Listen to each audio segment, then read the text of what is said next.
Thank you everyone for coming. I'm just going to explain for a few minutes why we're here and try and set the direction. I will not hold anyone off from Rabbi Shushan for that long.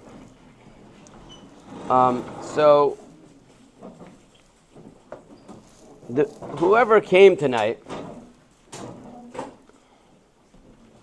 is because our dear friend, our Talmud, family member Eli impacted us. He impacted us tremendously with his life and with his unexpected passing. And we feel like when we heard that tragic news, obviously it was a tremendous blow. Whoever had any connection, kind of knocked us to our knees. Mind stopped. And, the Shiva, which I was by a lot, was uplifting, but it still was within the framework of this tremendous impact that was just hard to absorb. And I'm not saying that we've absorbed it better now, but now we've had some time to organize, some time to figure out, put in place why it was that we loved Eli, what we loved Eli for, and Eli deserves that we should organize that, put it together so we could remember it properly, and we deserve that we should take out the proper lessons from our friend, Talmud family member. So probably for the past few months, I've been thinking why it is that Eli was so dearly loved by his family members, by his friends, here in yeshiva, by his Rebbeim. Rabbi Kutov had like a tremendous soft spot for Eli.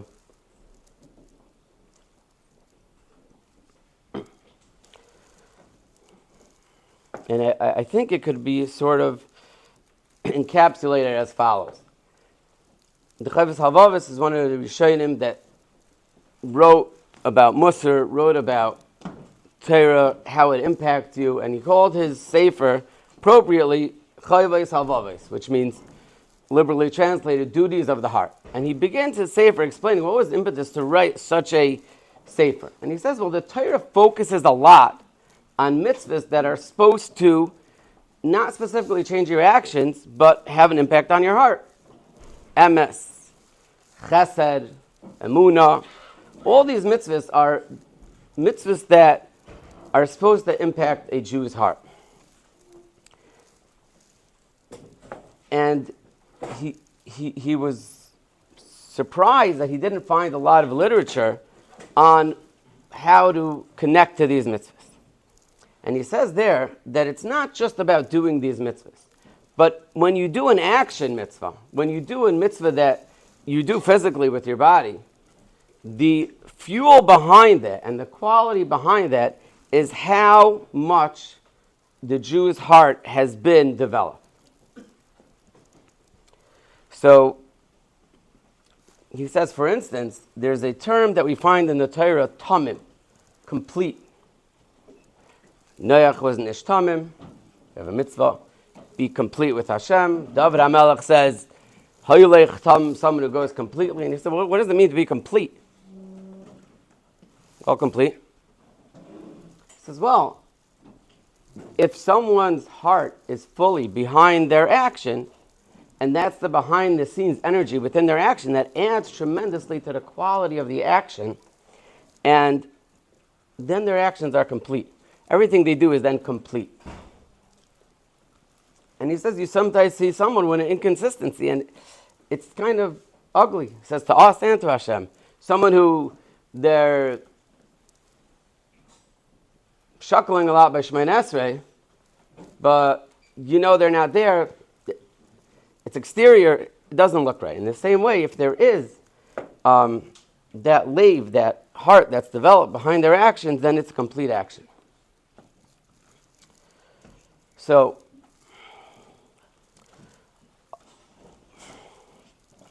when I think of Eli,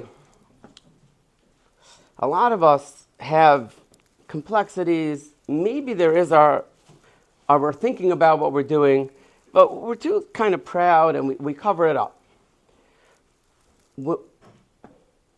When Eli would do something, when he would come by and he'd say, look, I'm working on this, I'm overcoming this, there was like, you could see, there's like a transparency, and you could see through all the layers, and it was from his heart all the way out. And there was something beautiful about that, and it's something we all could learn from that. So, I'm thinking of one morning, I picked up Eli for yeshiva, and he got into my van. He was all upset. I don't remember exactly what he was upset.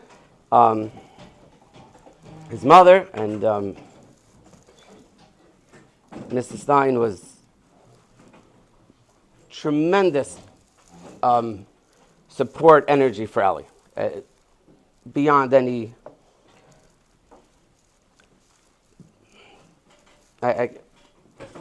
Beyond any words. She was like there for Eli all the way. And she had made him something for breakfast or to bring along for lunch, I don't remember, and he got in the car, he was upset. He had asked for something, it was something else. And he got in the car, he was upset. So we came to yeshiva, and we davened. And after davening, Eli came over to me, and this is classic, it's just something that came to my mind. And there were tears in his eyes, and he was like, how could I say those things to my mother? She does so much for me. She's every day. I need to call my mom and apologize. And sure enough, he called, and I'm sure it was,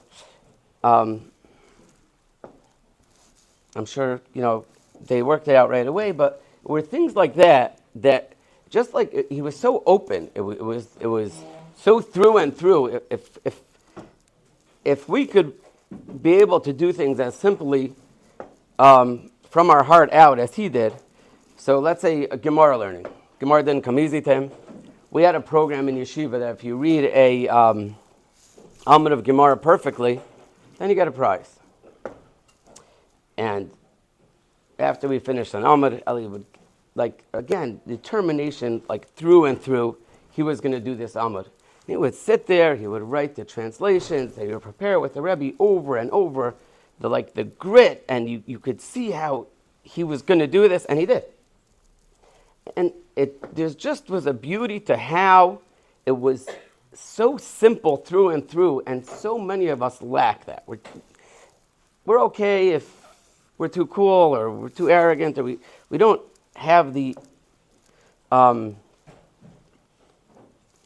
connection with our inner selves, and he always had it. And to me, that's what was so endearing about him. To me, that's what made everyone, just like when he was happy, he was fully happy. When he was determined, he was fully determined. And it was something to learn from. And I think for Eli, is everyone going to remember what I said tonight? Probably not. But if we think about it right now, always, as Yidden, we move on, every step we take up, if it makes an impact on us right now, that will be a step up that we'll constantly build on. And then he'll have elevated everyone's life a little bit, and it's something we could all learn from. Just want to end it. The Chovos HaLevavos says at the end of that, and he says, apparently from his own Sfar, he says, besides for the obligation to do mitzvahs through and through, one mitzvah that's done from your heart fully out is worth many, many, many mitzvahs that are done with less quality. So, just in the simple interpretation of that, Eli, who was seemingly taken from us very early, but in those years, the mitzvahs that he did, according to what I'm just reading from the Chovos HaLevavos, I'm not someone to decide this, each one of them put him tremendously ahead of maybe some mitzvahs that some of us do with only, not with full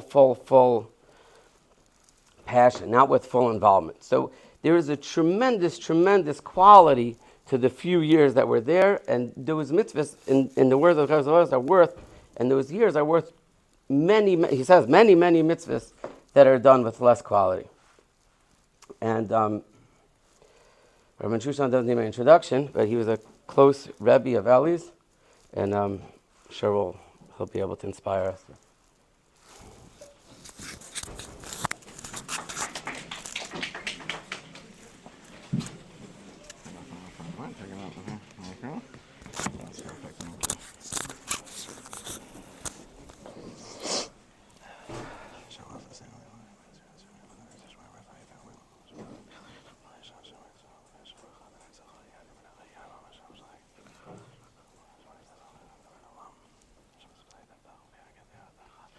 A few years ago, I was living in Eretz Yisrael.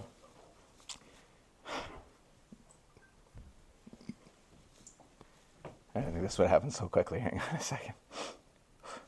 Okay. I was living in Eretz Yisrael, and I had come in with one of my brothers to do recruiting and go around speaking in America and doing some things.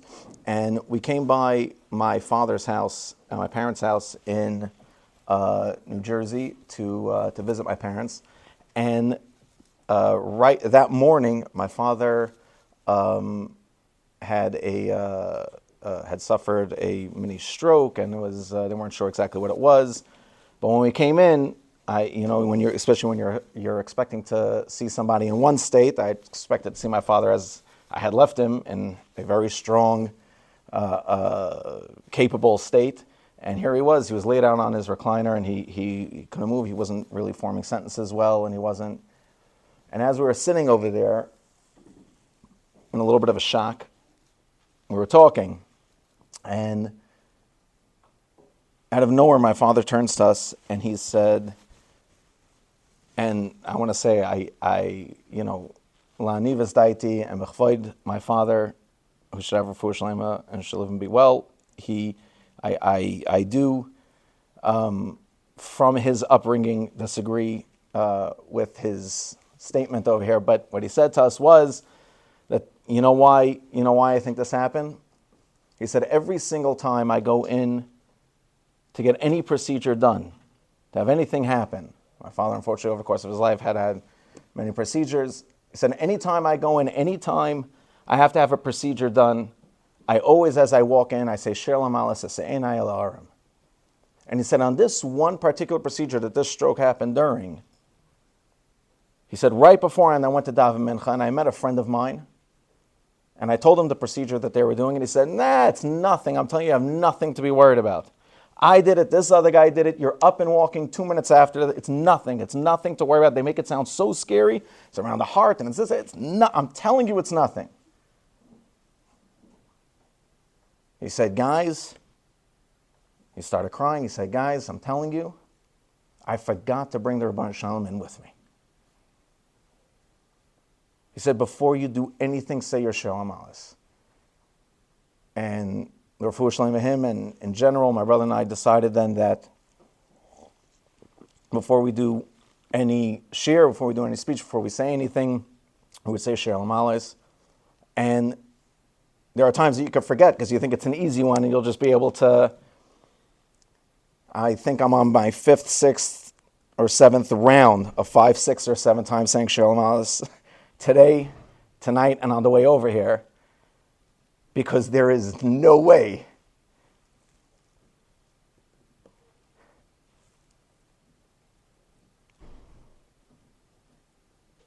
I'm cut out for this.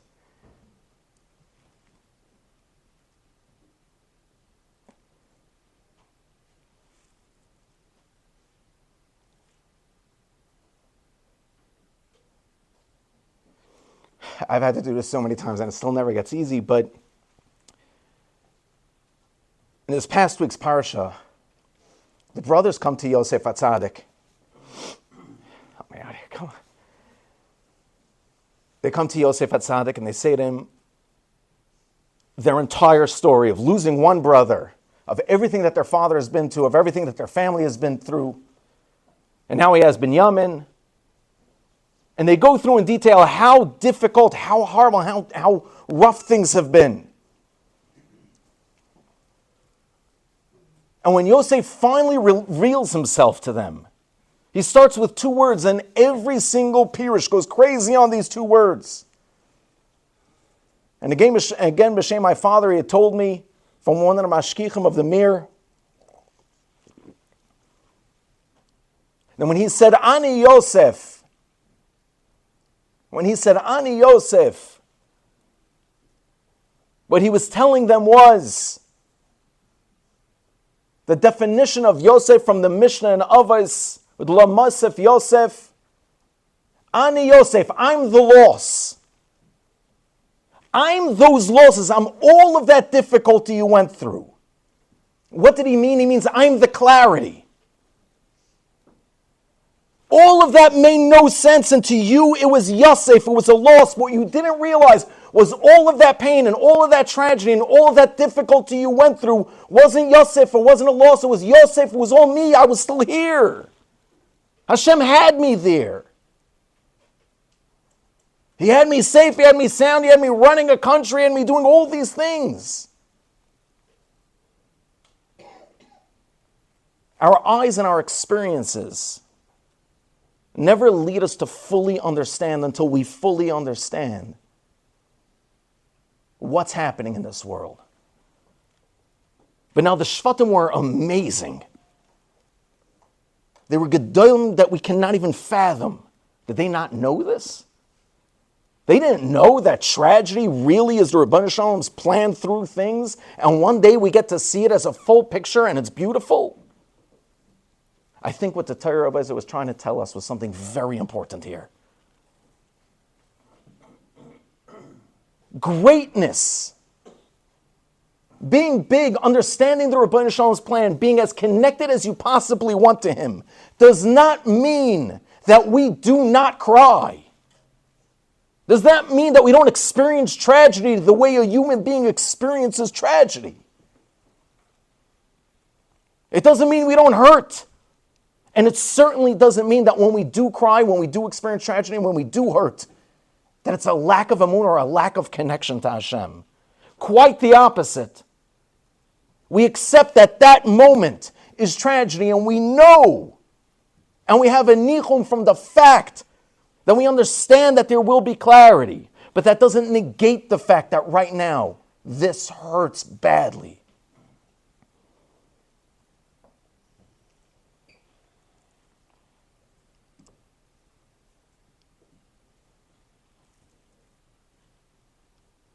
Our topic tonight seems to be off-kilter, maybe even borderline inappropriate. To speak about joy.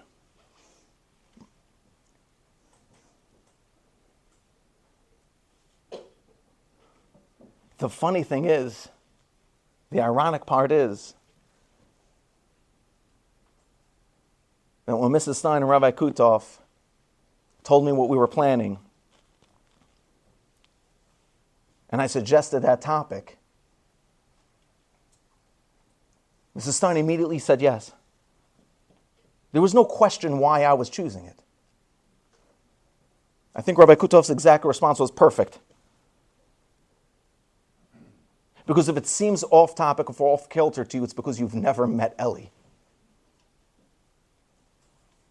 It was the only thing he searched for. In everything and everyone was the joy of it. Every question Eli would ever ask me was, Rebbe, I get why, but how do I enjoy it? He was never satisfied with just going through motions of something. Eli was not an easy conversation. Just giving him a good answer to something never allowed that conversation to end. It always had to be, okay, but then how do I enjoy that? I understand it's the right thing, but then how do I enjoy it? How do I have love for it? And like I told him countless times, Eli, if every single Jew would have the emunah that you have, that there is joy behind all this, we would have been out of here a long time ago. Because again, la'anivas daiti, and I could be wrong, but from what I see on a day-to-day basis, our issues nowadays are all based in one thing. We're pushing an agenda that we ourselves not only don't fully understand, but we don't fully find simcha in. Now, this isn't to mean that feeling good is ki'ilu the proof of truth in this world. Like we said before, tragedy has its place and sadness has its place. But if we really want to know how to battle everything going on in this world, specifically if we're talking about the difficulties that we have as communities, that we have with raising children, that we have in our own connection to Hashem, just about all of it can be based in the lack of simcha that we allow and that we focus on. Someone just sent me today a quote from, I think a story from Rabbi Tursky. Rabbi Tursky, as a child, was cast in his school's Christmas play. Appropriate, I guess.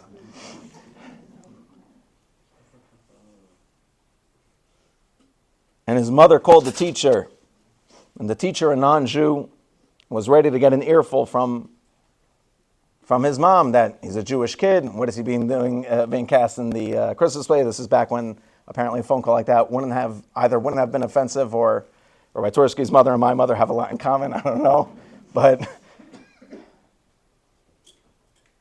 and she calls the teacher, and the teacher steels herself, and she's ready to be yelled at for casting this innocent Jewish boy in a Christmas play. And the mother says, I just want to know, are you sure he's okay with it? And she says, ma'am, don't worry about it. She says, no, not because he's shorter than the other kids. Maybe on a stage with all the lights on them and everything, everyone will notice that, and he'll feel everyone's noticing. Are you sure he's going to feel proud to be up there and okay with that? And she said, oh yeah, no, he's very excited for it. He's very excited to be up there. I thought you were going to call me to yell at me that he's in a Christmas play. And Mrs. Tversky said what I think is the number one key to parenting. I have a pet peeve. If ever I'm on a panel or there's always this one question people want to ask, and I don't know what the question is, but there's one opening to a question that people love using is, if there's one thing, and then their question. If there's one thing, I always answer that question the same. I say yes. That's as good of an answer as you're going to get, because there's no one thing to anything. There's no one thing to parenting. There's no one thing to from God. There's no one thing to davening. There's no one thing. Us searching for the one thing is normally the problem, because usually it's a process. And if it's one thing today, it's something else tomorrow. And that one thing can be broken up into a million things. So there's no one thing. But if there was one starting point and ending point that can encompass all of parenting, it was how Mrs. Tversky responded to this teacher. She said, aren't you upset that I cast your son in the Christmas play? And she said, no. If casting my son in a Christmas play puts me at odds, puts me in fear of the education and love towards us that I've given my son, then I don't deserve to be his parent. If that influence is going to be enough to pull him away from what I've taught him at home, then it wasn't the Christmas play that was the issue.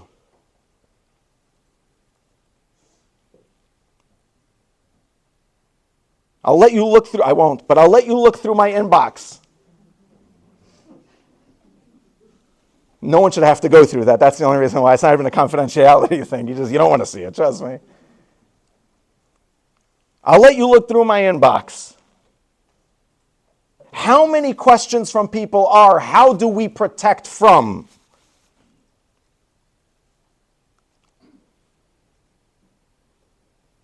And that's what I mean by we've forgotten.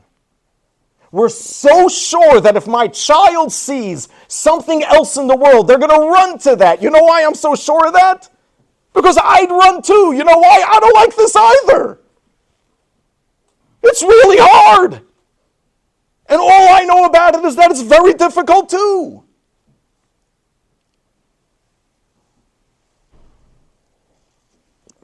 And the more steeped and inside of it we are, the more pulled to it we are. Yet if you have somebody who's working in the middle of 42nd Street in Manhattan, and he's working with all of these people, all influences. I've spoken to people who work in Hollywood. They're starving to get another chavrusa in their life, to get another learning in their life. Why? He said, when you see the belly of the beast, when you see the real inside of this, he said, you run for it. There's nothing there. It's all smoke and mirrors. But we inside of us still believe that the outside world has something to offer our children. And if we're being honest, and I include myself, maybe something to offer us that we don't have. So if they see that thing and they have access to that stuff, of course they're going to leave. No, they won't. Because we have things that are so much bigger and so much greater.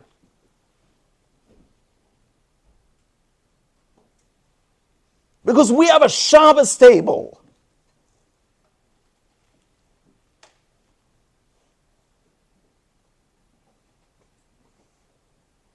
But when we have to make the food for that Shabbos table, our head is held low and we're like, I gotta.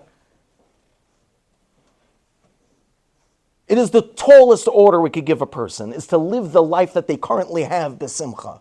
Now, besimcha is normally, and Arts Girl has done an incredible job of an impossible job. But even with it, translation of the word simcha is still not joy. Still not happiness.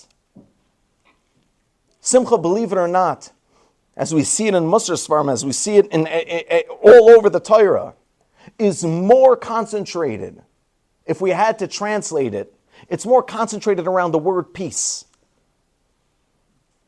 serenity.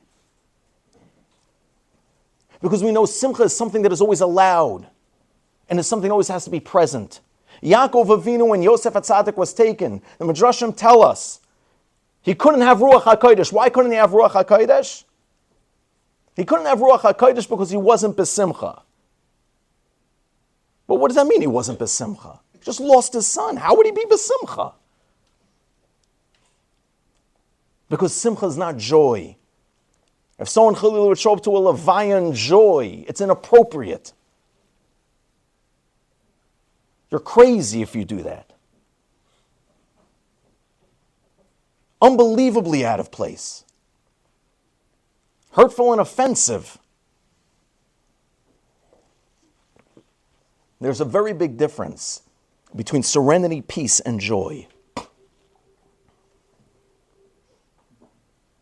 If a person at the wrong time is in joy, we only assume one of two things. They're either in denial of what's happening,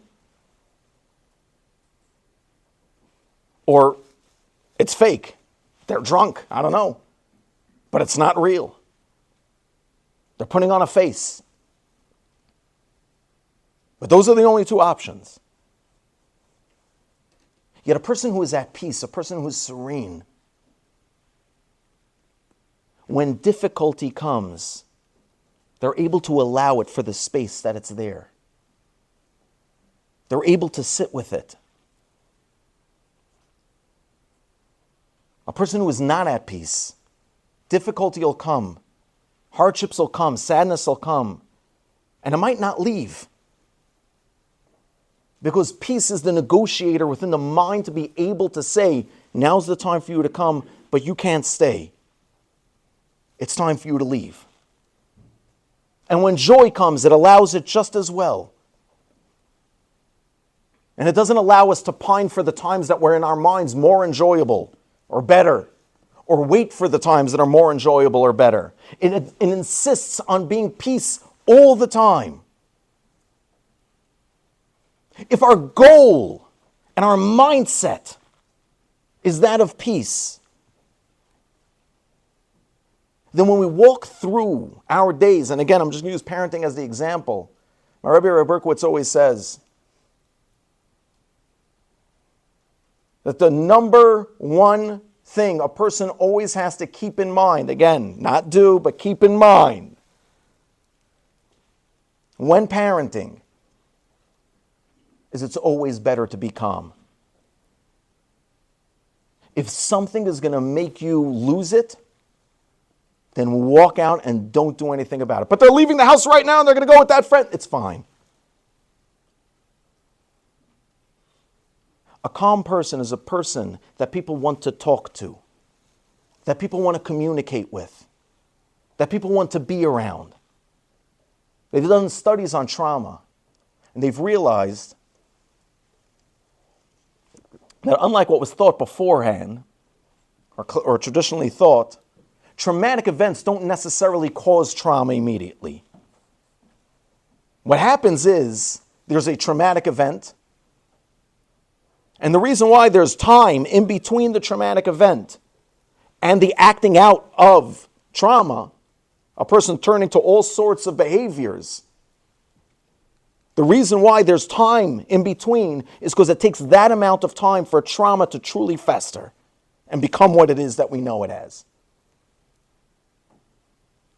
What really causes trauma, or really causes trauma, is that amount of time in between the event and them acting out. What happened in that time? What happened in that time was shame, silence, and fear. That built trauma. This has been proven time and time again. That is what builds trauma, not the event. Yet we spend all of our time and energy trying to prevent the event from happening and not building the ability for the shame, silence, and fear to not happen. Not building the bridges of communication and calm and serenity and peace. The spaces that allow people to want to talk about things. To want to reveal what they're going through. And no, I'm sorry to say this, and I wish it was like this, but turning to our 6-year-old and saying, you can tell mommy and daddy anything, periodically over the week, does not do anything. Unfortunately for all of us. How many times I'm on the phone and someone says, I tell them they could tell me anything. I don't know why they're not telling me that, because I don't want to tell you anything right now. I'm scared of you. And I'm bigger than you. And I can hang up the phone. And I don't even know your last name. These kids have to live with you. It's a whole different story.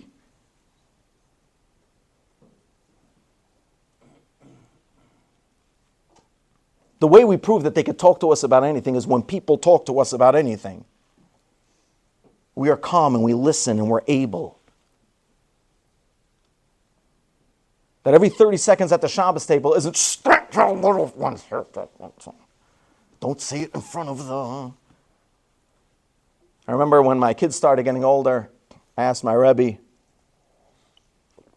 I have back in Eretz Yisrael, we used to have a lot of guests, a lot of people come over for Shabbos, and I asked my Rebbe, I was like, this one guy, for instance, showed up last week, And I think he was going for some sort of world record of face piercings. And, one of my kids was just like staring at this guy like, what happened? Is that some sort of medical process you're going through? Like, what happened to you? Like, they left the stuff in, whatever they were trying to do to you. They left all of the equipment in. And I said, I'm like, what am I supposed to say to him?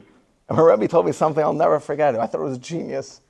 He's like, He's like, just tell him it's not your minhag. I'm like, what? He's like, what are you afraid of? I'm like, I'm afraid that they're going to think it's cool and they're going to want to go. He's like, really? So if Chassidish Yid comes into your house, kids never saw a Chassidish Yid. He comes in with his big shtreimel on. And he's like, what's that? What are you going to say to him? It's Chassidim. And I'll explain to them, begadim, yeah. And when they say they want to wear a shtreimel, what are you going to say? You're going to laugh and be like, sure, when you're older, fine. But really, it's not our minhag. Your kid's not going to care about a shtreimel ever again. It makes you're not trying to hide it. You're not trying to. But this guy, he sees how afraid you are in front of this guy. He's like, oh, this guy's interesting. Last year, I was standing in my backyard in the snow because it was one of the 10 months a year. And doesn't matter which month. If anything happens during the summer, I could tell you the exact date and time of day that it happened. But if it was snowing outside, I don't know. And I'm standing in my backyard, and someone who had my house before me made what I will generously call a pond in my backyard. We're going to leave it at that. And it's a puddle. It's just a big puddle that attracts mosquitoes. But again, during the winter, I can appreciate it and stand there. So it freezes over. It's not very deep. It's like a foot deep, and it freezes over. And I'm standing out there. Either I was on the phone or just trying to avoid doing bedtime or something, which, by the way, thank you. I appreciate the timing of this. It was fantastic. And I'm standing there, and the pond is frozen over. I'm looking at it, and my son, Yitzhak, comes out, and he stands next to me. And anyone who knows Yitzhak knows that, if he came to stand next to me and look at a pond, there's a reason. And he's staring at the pond, and he looks up at me with this glowing face, and he goes, Papa, do you think I could stand on it? I'm like, I don't know. Honestly, I don't know. Maybe it's not frozen yet. So we're talking about the beginning of the winter, okay? So I'm like, maybe it's not frozen yet. Maybe, I don't know. It looks frozen, though, maybe. So I was like, maybe, you got to test it out first to make sure it can hold you up. So he's looking at it, and he looks at me, and he kicks it. Nothing doing. Stays solid. He gives it another hit. Nothing doing. He looks, every time he hits it, he looks back up at me with like this bright face. He might get to really stand on the pond. And he goes running, and he brings a rock, and he throws it at it. And nothing doing. It skids right across. So he runs, he gets the biggest rock he can handle. I'm hoping I wasn't on the phone, because if I was totally ignoring the person at this point, because I was also very interested to see if this was going to happen. And he brings this very, very big rock, and he throws it as hard as he can on it. Nothing doing. Skids across, makes a little crack, skids across, nothing. So he goes running back, and he runs as hard as he can. And with both feet, he jumps in the air and comes down as hard as he can. And nothing doing. It held him up, and he turns around, and he's standing there trying to gain his footing. He looks at me, he's like, this is amazing. I'm like, it's never lose that. As long as you never lose that, I'll never have to pay for an amusement park for the rest of our life. We moved to the perfect city. This is perfect. This is great. And I remember thinking to myself, this is the perfect example for so much of what we go through with our children. And so much of what we need to remember in order to keep that serenity and peace. As our child will say something or do something or bring something small up, what they're doing is they're kicking the pond. They want to see, are you going to break? What was he testing out by throwing these things at the pond? By kicking it? By throwing a rock at it? He was asking this pond a question.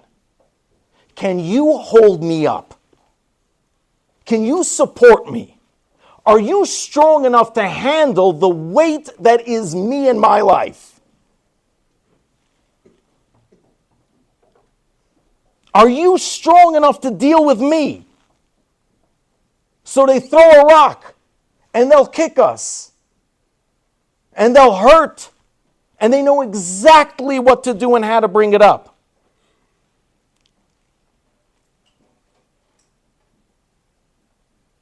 But they're asking us a question.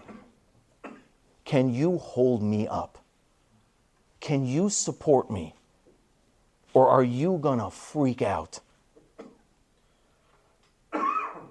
Because I am so scared, I don't need another person to be scared with me. I don't need to worry another person. When parents bring up all the time, well, if I have this son that's acting out, I never fully understood this question, but we'll ask it anyway. If I had this son that's acting out,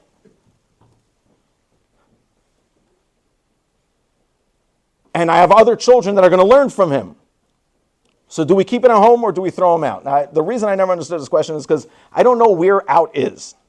Never understood the question. Well, throw him out where? Where are you sending him? Where is this farm that we just keep asking this question about? And anytime I ask that question, no one has a solution. They name 2 schools. And they're like, send him there. I'm like, that might be a great idea. I don't think that's throwing him out, though. He's still coming home every now and then. Like, you're not moving after that.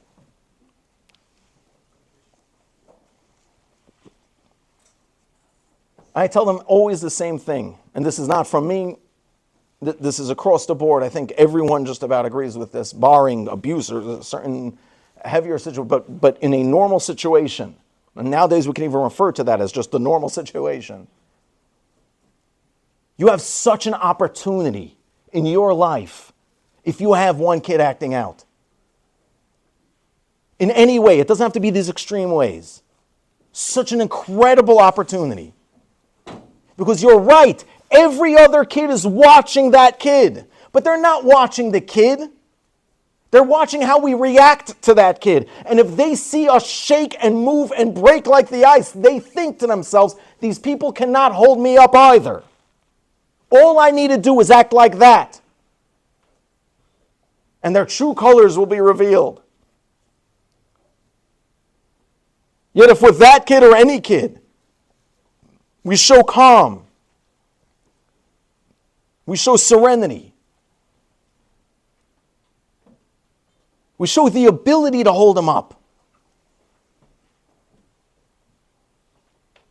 then they want to step on us all the time. We're the safe ground that's going to hold them. We're the only ones that they've tested. Everyone else in the world, in the back of their minds, they're still chashud. I don't know if you're telling me the truth. But my parents, I've put them through hell. Trust me, they're going to keep there.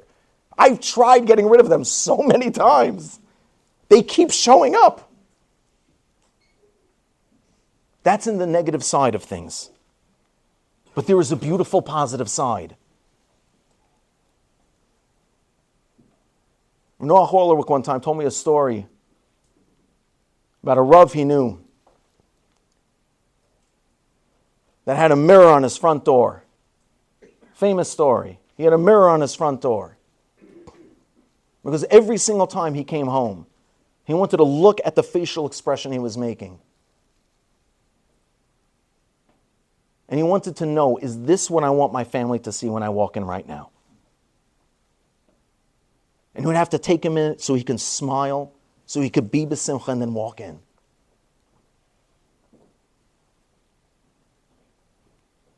Rabbi Berkowitz used to tell us, when he goes very extreme with this idea of being b'simcha in the home and being calm no matter what's happening. And someone asked him, how far do we go with this? The Rebbe is going very far. And he always says, until you are confident that when you fall asleep on your couch on a Shabbos afternoon and your kids run by you, when you're confident enough in your simchas achayim, that when your kids run by you napping, they're going to see you smiling while you're napping, then you can stop. But even when you sleep, they should see a smile on your face. And the reason is very clear. If we're besimcha, they have nowhere to go. There's nothing else to look at. There's nothing else enjoyable. Clearly, these people have the key. And besimcha doesn't mean I'm dancing around happy all the time.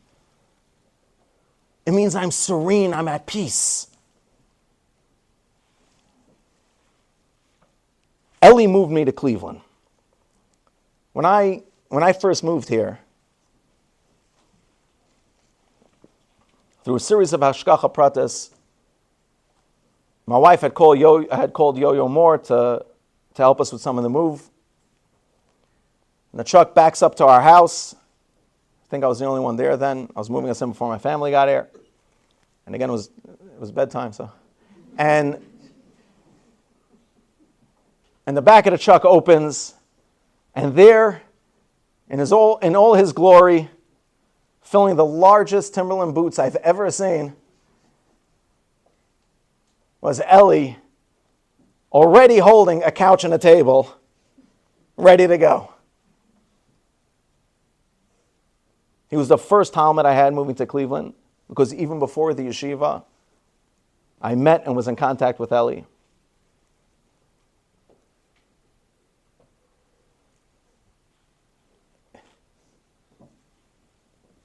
He moved me here, and through the entire time I knew him, he never stopped moving me.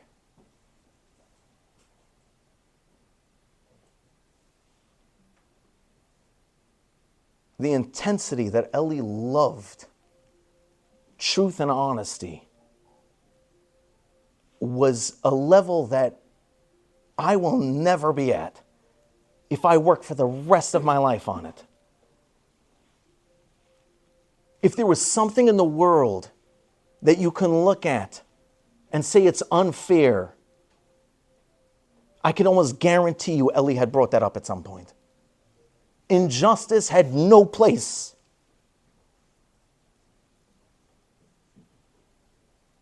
And for that one point,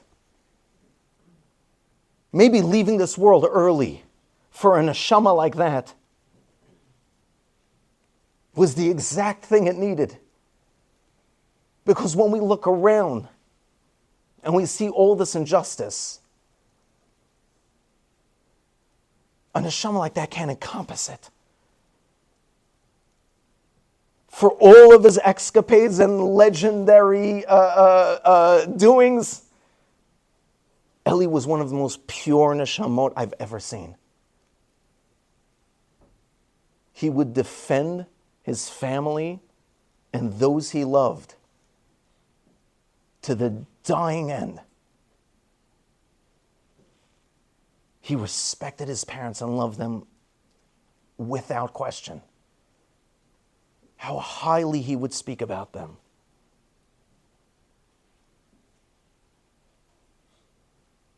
To know that through every struggle, through every difficulty, through every mountain, Eli in the back of his mind always had one goal.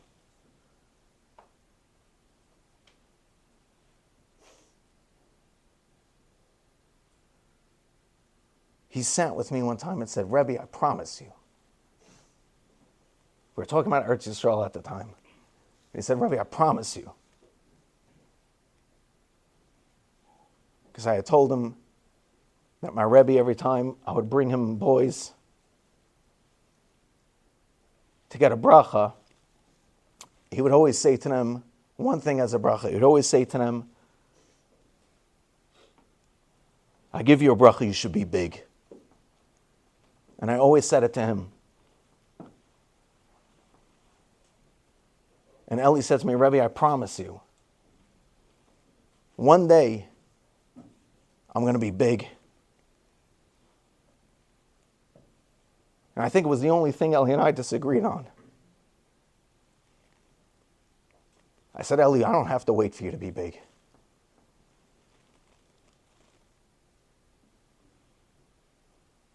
He lived for one thing, a deep loyalty to those he loved and who loved him in return.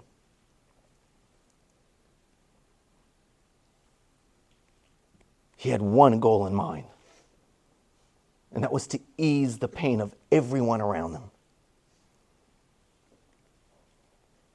He wanted to connect with every single person, and he was so absolutely heartbroken anytime he couldn't. He couldn't sleep at night if he felt that there was somebody upset at him. The story Rabbi Nussbaum said is just one illustration of so many I can think of. In the morning, the boys put their phone in the box and they don't get it till they leave. Put a phone in the box and don't get it till they leave. Sometimes their mother calls me from their house phone saying, I'm missing my phone. And a lot of times the guy will come up, talking about high school boys here. Some of the Rebbeim also come up and say, I need my phone. No, I need my phone for him and I need my phone. Eli always had one reason that he needed his phone. I just have to tell my mom I'm sorry. I said something this morning I shouldn't have said. I just have to call my dad and tell him I just have to tell this one that I shouldn't have said that, or I shouldn't have. He had a heart as big as he was. He had a neshama that was even bigger. And if there's one thing that we can try to emulate from Eli, because everything else of him would be way out of our ability,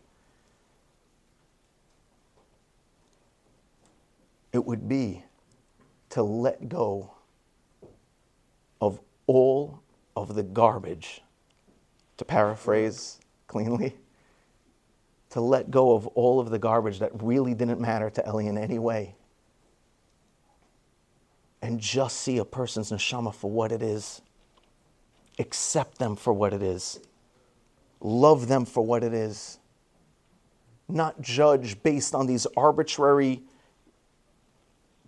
schedules that we keep for people. A person's 23 and not married. There must be something wrong going on over there. I don't know how they can have reached that old age. What do you think they've done in their life? It must be, whoa. All these things that we've added to Frumkeit, and I truly believe that neshamas like Eli were put into this world to teach us one thing, to do one thing for Klal Yisrael. And you could disagree with me all you want. But it started before kids like this having to speak out. Gedolim tried and no one wanted to listen. Other people tried and no one wanted to listen. So we needed Karbanis to teach Klal Yisrael certain things.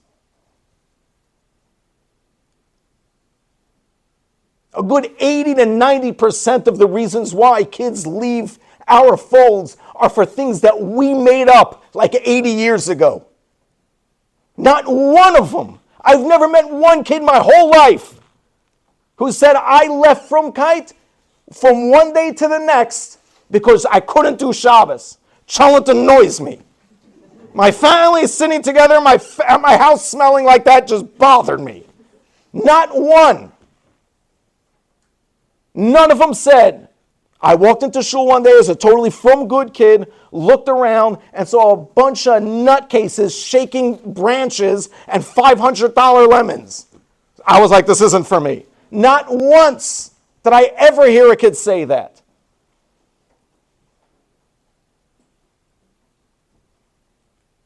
I have an inbox full of people saying, how am I supposed to live till tomorrow knowing that I might go this year also without getting married? As if there was it's somewhere on the luchais that if someone is not married by an arbitrary schedule, that somebody said at some point that, well, you weren't worth living. If you didn't get into that right seminary, I don't know, maybe just leave now.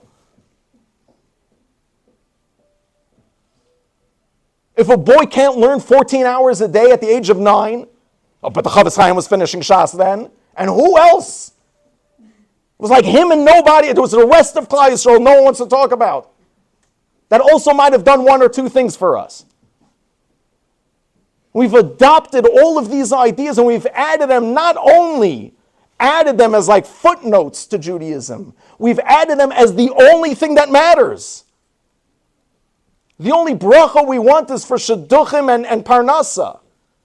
So that if one doesn't work out, maybe we can get away with it with the other.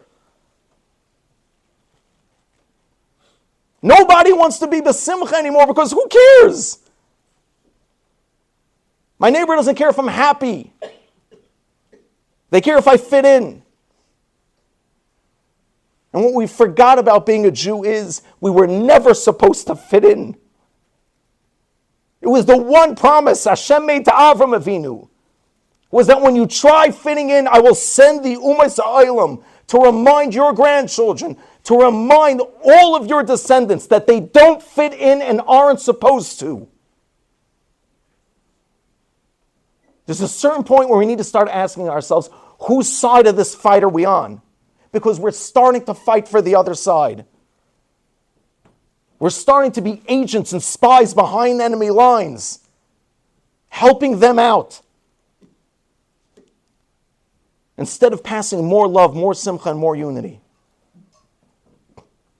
This is something that a neshama like Eli understood fully. And he was never, till his final day, ever able to reconcile it.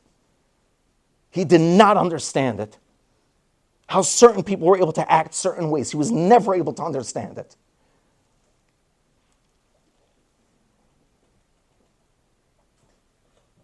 And it's so hard to say this, and I apologize if it's insensitive or if it sounds crazy, but maybe I lost my mind.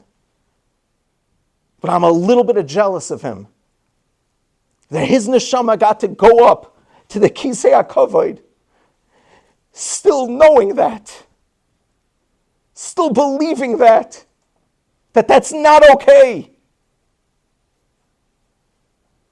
As opposed to me, who's slowly getting used to the idea and saying when he grows up, he'll understand. No, when he grows up, he'll just be tired and jaded enough to give up like I did.